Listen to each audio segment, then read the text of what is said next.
नमस्कार, मैं अश्मिता और आप देख रहे हैं अग्री न्यूज लाइव।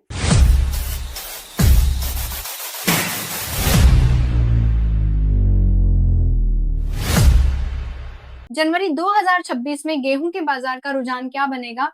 दबाव या मिलेगा सपोर्ट? दोस्तों, एफसीआई द्वारा लगातार ओपन मार्केट सेल स्कीम के तहत गेहूं बिक्री किए जाने का असर साफ तौर पर बाजार पर दिख रहा है, जिसके चलते सोमवार को मंडियों में लिवाली सुस्त रही और भावों में करीब 10 से 20 रुपए की नरमी देखी गई। शाम को दिल्ली में गेहूं 20 रुपए टूटकर करीब 2,850, नरेला और नजफगढ़ में 2,700, मैनपुरी में 2,740, शाहजहांपुर में 2,700, राजस्थान की मंडियों में करीब 2,680 से 2,690, कोलकाता में 3,010 और बेंगलुरु में करीब 3,175 रुपए प्रति क्विंटल रहे। सरकार ने नई फसल आने तक जमाखोरी रोकने के उद्देश्य से गेहूं की स्टॉक लिमिट 31 मार्च 2026 तक बढ़ा दी है, जिसमें थोक व्यापारियों को 2,000 मीट्रिक टन, रिटेलर्स को 8 मीट्रिक टन और मिलरों को उनकी मासिक क्षमता के 60% तक स्टॉक रखने की अनुमति दी गई है। हाल ही में एफसीआई ने करीब 1.075 लाख टन गेहूं का आवंटन किया है, जिसमें पंजाब, असम, हरियाणा और उत्तर प्रदेश प्रमुख रहे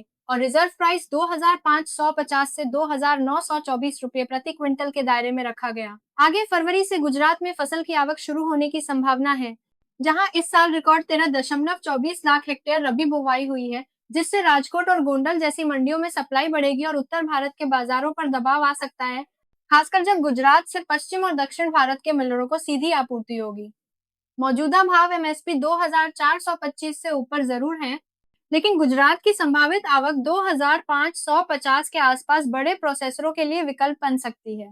सरकार द्वारा गेहूं उत्पादों के सीमित निर्यात की अनुमति के बावजूद बाजार में खास मजबूती नहीं दिख रही, क्योंकि निर्यात कड़े नियमों के साथ कुछ मिलरों तक ही सीमित है और उनके पास पहले से तैयार माल का स्टॉक मौजूद है। कुल मिलाकर जनवरी में लगातार सरकारी बिक्री, सीमित निर्यात और आने वाली फसल को देखते हुए गेहूं में बड़ी तेजी की उम्मीद कम है और भाव 20 से 30 रुपए के दायरे में टिके रह सकते हैं। इसलिए गेहूं में सौदा करने से पहले अपनी रणनीति सोच समझकर बनाएं।